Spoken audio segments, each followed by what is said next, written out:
কেমন আছেন আপনারা? আরে মির্জা ফখরুল, হায় রে হায়। পালাবো না। কোথায় পালাবো? পালাবো না, প্রয়োজনে ফখরুল সাহেবের বাসায় গিয়ে উঠবো। কি জায়গা দেবেন? স্মার্ট বাংলাদেশ खत्म। Bye bye, tata, good bye, गया। হ্যালো গাইস, কেমন আছেন? আশা করি প্রত্যেকেই ভালো আছেন। বরাবরের মতো আরও একটি নতুন ভিডিওতে আপনাকে স্বাগতম। সো গাইস, আজকে আমরা দেখব ওবায়দুল কাদেরের হাস্যকর ভাইরাল ডায়লগগুলি। যে ডায়লগগুলি দিয়ে সোশ্যাল মিডিয়ায় তাকে নিয়ে সমালোচনা করা হয়। চলুন দেখে আসি সেই ভাইরাল ডায়লগগুলি।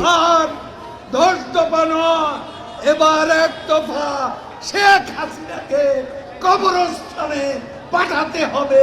এই 1 দফা।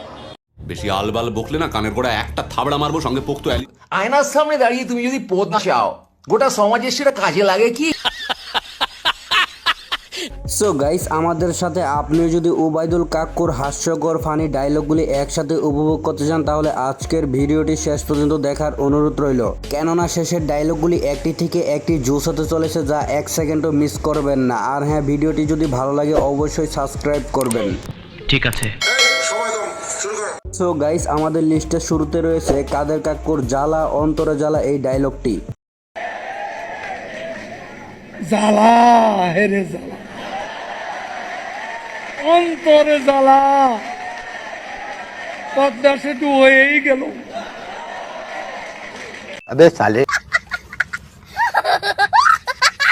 তো গাইস, এরপরে দেখবো ওবায়দুল কাক্কুরে নাকি প্রতিদিনই কবর দেওয়া হয় এই ডায়লগটি। আমি খুব ব্যস্ততায় থাকি, আর আমি তো প্রতিদিনই মরে যাই। প্রতিদিনই আমাকে অনলাইনে মেরে ফেলে, আমার কবর পর্যন্ত পৌঁছায়, আমার জানাজা হয়। রাত 2টায় একজন সাংবাদিক ফোন করে, আপনি কি সুস্থ আছেন? ওয়াই? আমরা তো শুনতে পাচ্ছি আপনি হসপিটালে অসুস্থ। আসলেও আমাদের দেশে ওবায়দুল কাক্কু না থাকলে আমরা বুঝতামই না যে বিনোদন কাকে বলে। নাকি ওই এটার নাম কি, ওই যে এয়ারপোর্ট রোডে আরে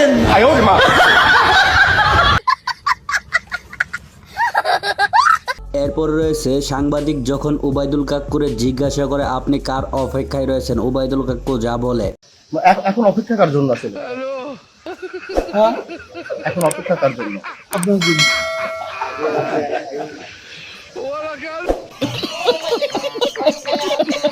সো গাইস, এরপর রয়েছে ফখরুল সাহেব আমরা কি ললিপপ খাবো এই ডায়লগটি। ফখরুল সাহেব, আমরা দাঁড়িয়ে দাঁড়িয়ে ললিপপ খাবো, আপনারা ঢাকা দখল করবেন। বলেন কি? नेक्स्ट। সো গাইস, এরপর রয়েছে খুঁচাবেন না কাক্কুর এই ডায়লগটি। পৌঁছাবেন না। আমি আপনার সাথে বসছি, আমি ফ্রেন্ডলি কথাবার্তা বলছি, আপনি অলওয়েজ খুঁচিয়ে কথা বলেন, এটা ঠিক না। পিকিং করেন, প্রশ্ন এইভাবে করে না, আপনার এটা করার অভ্যেস। সাংবাদিক ভাইরা আপনারাও পারেন ভাই, এভাবে খুঁচা মেরে কথা বলেন কেন? যা বলবেন সরাসরি বলেন না ভাই। সো গাইস, এরপরে দেখবো মাসুদ যখন পুরনো খেলা শুরু করে তখন কাকু কি বলে। এখানে সব আর কি পুরানো খেলা শুরু করছো, তুমি কি কোনোদিনও ভালো হবে না? আমি বলি কি কাকু, আপনি যে এত দূরে চলে গেছেন, মাসুদ এখন কিভাবে ভালো হবে? হাসিনা ভাগ্যবতী, হ্যাঁ, আল্লাহর ইমানদার বান্দা।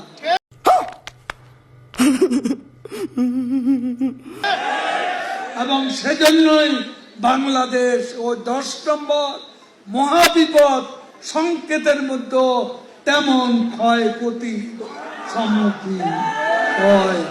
আওয়ামী লীগ কচু পাতার উপর ভোরের শিশির বিন্দু নয়, টোকা লাগলেই পড়ে যাবে। কাকু, আপনি যাই বলেন, আপনি আবার দেশে চলে আসেন। আপনি না থাকলে আমরা বিনোদন পাবো কোথায়? গাইস আপনারা কি জানেন আওয়ামী লীগের কত প্রকার নেতা? না জানলে কাকুর মুখ থেকে শুনে নিন। মঞ্চে সব নেতা, পুরা নেতা, আদলি নেতা, ঠিকি নেতা, হাতি নেতা, পাতি নেতা, নেতা নেতা স্টেজ ভাঙবে, এত নেতা স্টেজে উঠলে তো স্টেজ ভাঙবেই। মাঠ ভাঙবে।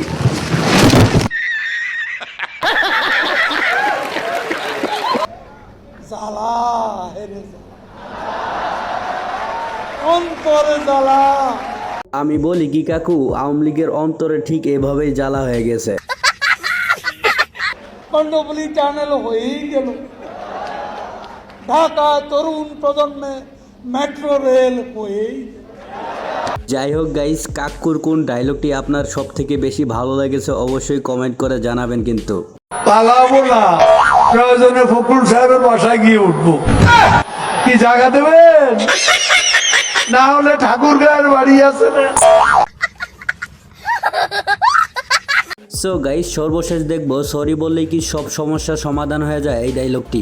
সরি বললে কি সব সমস্যার সমাধান হয়ে যায়? সরি বললেই সব সমস্যার সমাধান হয়ে যাবে? এটা কত বড় অপরাধ! এটা একটা অপরাধ। যাই হোক, আপনি কি কাদের কাকুর ভাইরাল ইংলিশ ডায়লগটি শুনেছেন? না শুনলে শুনে নিন, অস্থির ডায়লগ।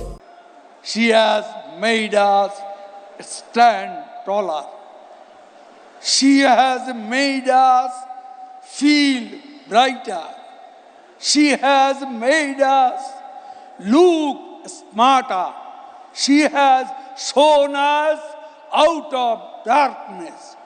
যাই হোক, এতক্ষণ তো দেখলেন কাদের কাকুর ফানি বক্তব্য, এবার দেখবো কাদের কাকু স্টেজে যখন চেতে যায়। ছাত্রলীগ নামাতে বললাম, পোস্টার নামায় না।